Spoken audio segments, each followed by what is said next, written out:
214 বছরের পুরনো মতুয়াদের আবেগের বারুণী মেলা প্রতি বছর চৈত্র মাসের মধু কৃষ্ণ ত্রয়োদশী তিথিতে ঠাকুরবাড়ি সংলগ্ন মাঠে শুরু হয়। বৃহস্পতিবার ভোর থেকেই শুরু হয় এবছরের পূর্ণ স্নান। মেলা চলবে 7 দিন ধরে। এবছর মমতা ঠাকুর ও শান্তনু ঠাকুরের যৌথ উদ্যোগে আয়োজন করা হয়েছে মেলার। বুধবার থেকেই শুরু হয়েছে অনুষ্ঠান। সেদিনই ঠাকুরবাড়ি যান হরিণঘাটার বিজেপি বিধায়ক অসীম সরকার। তৃণমূল সাংসদ তথা ঠাকুর পরিবারের সদস্য মমতা বালা ঠাকুরের পায়ে হাত দিয়ে প্রণাম করেন অসীম সরকার। মাথায় হাত দিয়ে আশীর্বাদ করেন মমতা ঠাকুর। 26-এর আগে এই সৌজন্য বিনিময়ের নেপথ্যে রাজনীতি বলেই অনুমান অনেকের। তবে কি এবার তৃণমূলের পথে বিজেপির কবিয়াল? এই প্রশ্নই ঘুরপাক খাচ্ছে। যদিও প্রণামের সঙ্গে রাজনীতির কোনো যোগ নেই বলেই দাবি অসীম ও মমতা ঠাকুরের। প্রণাম করতে এসেছি। আমি আজকে খুব আনন্দিত। আজকে সবাই মিলে রাজনৈতিক সমস্ত দল ভুলে গিয়ে, দলমত ভুলে গিয়ে একসঙ্গে মহাবারুণী মেলা হচ্ছে। কি আনন্দ, কি আনন্দ! ভক্তরা চেয়েছিল এইটা, ভক্তরা চেয়েছিল এইটা। রাজনীতির জায়গায় পড়ে থাকুক, আমার মা, আমার ঠাকুর, সবাই আমরা একসঙ্গে চলবো। সমস্ত মতুয়াদের মনে তো ব্যথা থাকে না, আপনি বোঝেন না? একটা পরিবার আমরা, শুধু এই পরিবারটা না বাবা, সারা ভারতব্যাপী, বিশ্বব্যাপী এই মতুয়া পরিবার, সেই পরিবার চায় আমরা সবাই একত্রিত হয়ে যাই। আর হবে না সব নিজের সব পিছনের কথা ছেড়ে দেন, আর হবে না। আপনি যা বলবেন তাই ওই রকম ডিভাইডেড করবেন না, আপনি দোহাই ধরবেন।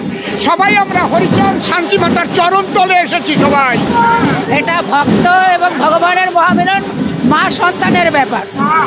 এবং এই মিলনটাই তো আমরা চেয়েছিলাম, যে ভক্ত ভগবানে এসে এই মহামিলনের উৎসব, যেটা প্রমোদরঞ্জন ঠাকুর এবং বীণাপাণি আজকে এই সৃষ্টি করে গেছে।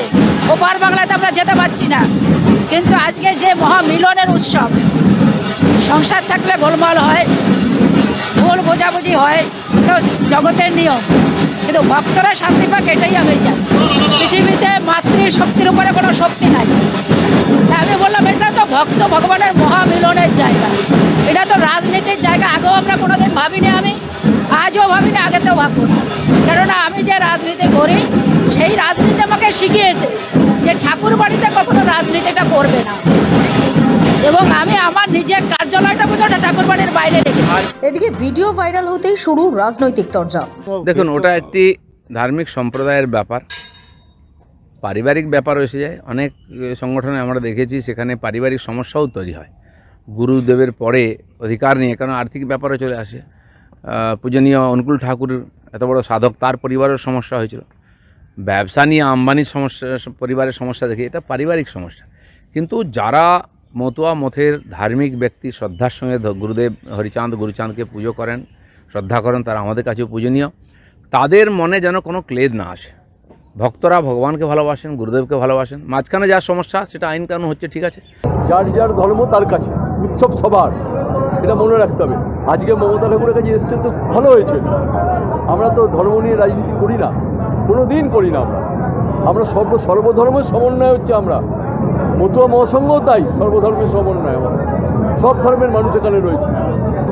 সবাই যেন এই শুভবুদ্ধিটা যেন সবাই উদয় হয়, বিজেপির লোকেদের যেন শুভবুদ্ধিটা যেন উদয় হয়, যে সবাই মিলে একসাথে থাকা উচিত, ঐক্যবদ্ধ থাকা উচিত।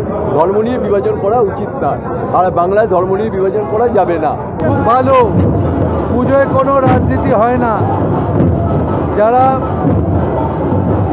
ঠাকুর আছে, যাদের পুজো আমরা করি, সেখানে রাজনীতি ঊর্ধ্বে থেকে সকলে একসাথে মিলে কাজ করাটা উচিত। এক তৃণমূল সাংসদের পা ছুঁয়ে প্রণাম করছেন বিজেপি বিধায়ক। এই ছবি কার্যত আজ নজিরবিহীন। 26-এর আগেই এই ঘটনা অত্যন্ত তাৎপর্যপূর্ণ। ব্যুরো রিপোর্ট, সময়, কলকাতা।